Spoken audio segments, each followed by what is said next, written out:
Got an introductory lesson to water quality. What is water quality? Why do we need to know what it is? And what do the numbers mean? Water quality can be the water we drink. It could be the water that we maybe go fishing in a pond for fish. Want to know what the water quality is? It could be in the ocean. And for our sake, it's actually the water in our fish tank is a big concern to us with the fish tanks we have in the classroom. We need to make sure the water quality is good for the fish and also for the plants since we do aquaponics. Okay, all these are different parameters. Something you measure is called a parameter, and it's a term that we use for water quality. You can see all these different ones. There's fecal coliform, which actually sounds bad. It is. So in polluted waterways, it's something you'd want to know if you're going to go swimming. Calcium hardness. This is actually something that is in our water in Lafayette and a lot of municipal waters. It's minerals that are dissolved in the water. Calcium is one of them. That's why you see that crust around faucets, like maybe the shower head or the sink faucet, because as water stays on it after you use it, it evaporates. It leaves behind a small amount of minerals, and calcium is one of them. So you see that crust that accumulates after a while. There's turbidity, which has to do with the clarity of water. That's important for knowing how far sunlight can penetrate in water, say in a pond or in the ocean, because life needs sunlight. And a lot of different things. The ones that we're concerned about for our water quality testing are these. We've got, or our tanks, we're concerned about these. Ammonia and ammonium, which are tested together. More on that later. pH, total suspended solids.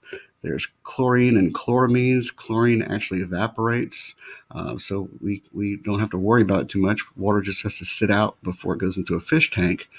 And then there's nitrite, nitrate, which we're concerned about and we can test for, and temperature, very easy to test for. So these are the ones that we can test. We have the equipment or the kits to test these parameters of water quality. And these are the ones that we're actually going to test today. We're going to look at, said ammonia and ammonium are considered one. It depends on ionization. We'll get more into the chemistry of that later.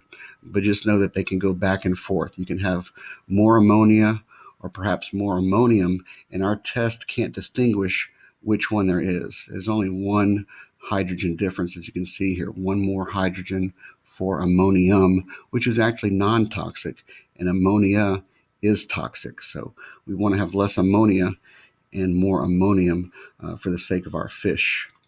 There's pH, which we're going to test, very important. We're going to talk about there's a connection between pH and these ammonia, ammonium.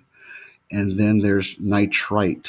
Nitrite is part of the nitrogen cycles, such as ammonia, ammonium, and nitrite. There's one more that we're not going to test for this lab. It's nitrate. It's very important, but the test is a little bit longer, a little bit more involved. And for the sake of time, we're not going to do that on this lab. But if we do another water quality lab, we'll test for nitrate. Right, so we've been testing water quality for years. You can see this is several years ago in the old classroom I had. A couple of early eco warriors. You may recognize some of them in here. And these are the three, again, that we're going to be testing in our lab. Ammonia and ammonium. This is the test tube showing how we do the reading against the color card. This is nitrite. Again, very little nitrate. We may have some show up in our test. I kind of expect that we may have some. Been seeing it in one of the tanks. So this will be other than light blue. And then there is the pH. pH will test. It's the hardest one to read of the three that you'll be testing. The colors are can be kind of ambiguous and hard to distinguish between each other. We're actually going to be testing using this scale right here. There's two pH tests. I'm going to pull the other one out that this one here is showing, and you're going to be testing this one. It's called regular pH. The units are very important to know, remember, and to write on your lab report. ppm stands for parts per million, and that is the unit that our ammonia and ammonium and nitrite are measured in. So it's a very small number, but even in very small quantities, as little as 1 part per million is significant. 2 parts per million of nitrite can be toxic to our fish, can be deadly. And same thing with ammonia and ammonium. We don't want to have much of these. Some of them you're going to have. It's natural, but at the same time, we want to keep the numbers down. And there are things we're going to learn that you can do to keep those numbers down if they do start to go up, which we call a spike. This was actually from an aquaponics place I visited several years ago outside of Houston. This is their way to track water quality and to display it.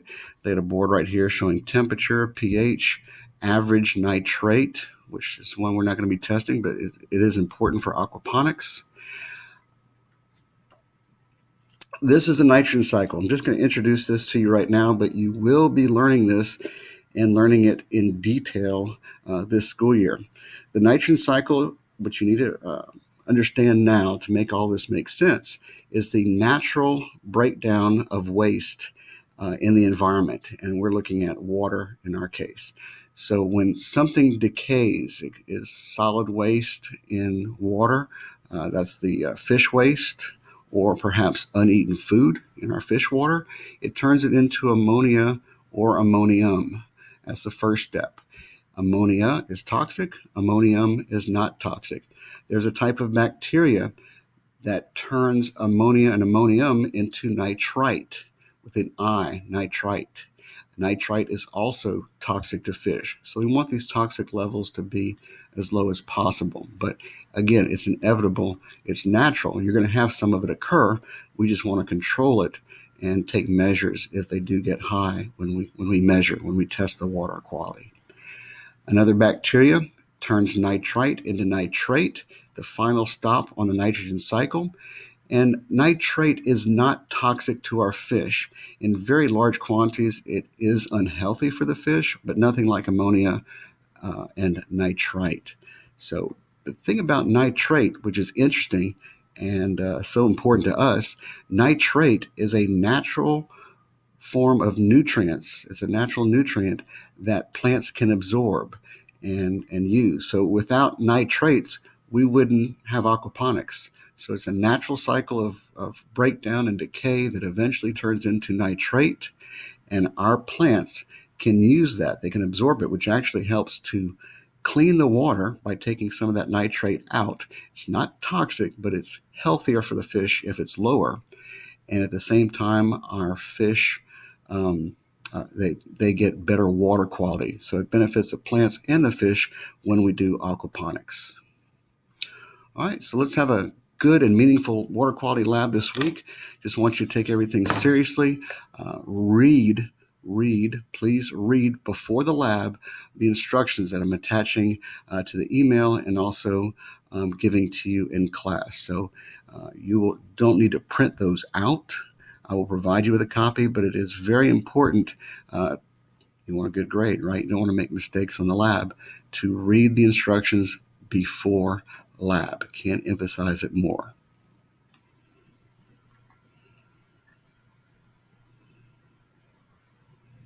Pretty plants. Some lettuce from our aquaponics. This is looking down in the fish tank that we have, tank 1. And this are some plants, or is some of our plants. We've got basil right here. We've got lettuce. So good plants, good nitrogen cycle.